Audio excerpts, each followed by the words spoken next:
pagdirit ng mga bagay-bagay patungkol sa ating taksa. Narito po ngayon sa inyong harapan ang daang nilakad at aking mga nalalaman. Ngunit, bago lahat, hayaan niyo muna akong matiin kayo ng isang magandang hapon. Magandang hapon po sa lahat. Malapit na ang magtapos ang Beijing Olympics sa Beijing, China. At ito ang aking taksa. Namulog ang taksa. Ang isang tawag ng tatalay ng lakas ng katawan ay sumasagitan ng kapangyarihan. Tulad ng sinabi ko kanina, malapit na matapos ang Beijing Olympics sa Beijing, China.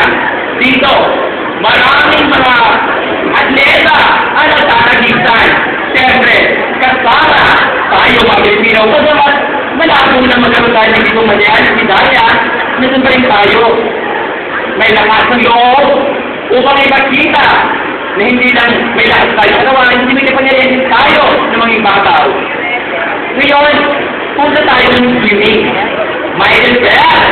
Kilala niyo si Michael Phelps? Ako kinala ko siya. Siya ngayon ang nangungunang swimmer. Sabi nila, di jogging daw, kinakain ni Michael Phelps sa umaga. Kung kaya, marami lang dito medalya ang kanyang nakukuha. Di ba? Parang si Michael Phelps, bitin talaga din ako ngayon. Pero, sa mga nagkakaroon yun, dito nagsusugal kung gaano malakas ang katawan ng isang atleta. Kasi kung sila naglalakad, nagtatagisan kung ano yung meron sila. Magpakahirap sila para makamit ang kanilang abilidad na pinapakita. Hindi naman magkaya kasi sa buong mundo. Di ba? Si Michael Phelps, magaling.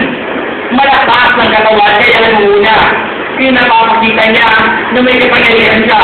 Kapangyarihan, talunin ang kanyang mga kalaban. At kasama tayo doon.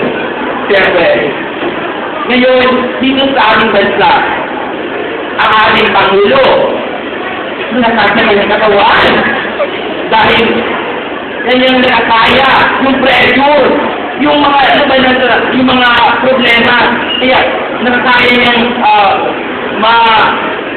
manapasa dahil sa kanyang lakas ng katawan, nakakaya niyang masuwakan yung mga problema na nangyayari. Kaya meron siya ang kapangyarihan, napapakita niya na makapangyarihan siya. Mga kaibigan, alam ko ang lahat tayo, malakas ang katawan, tulad ko, hindi lang halata. At dahil dito, may kapangyarihan din tayo ipakita na may kapangyarihan tayo.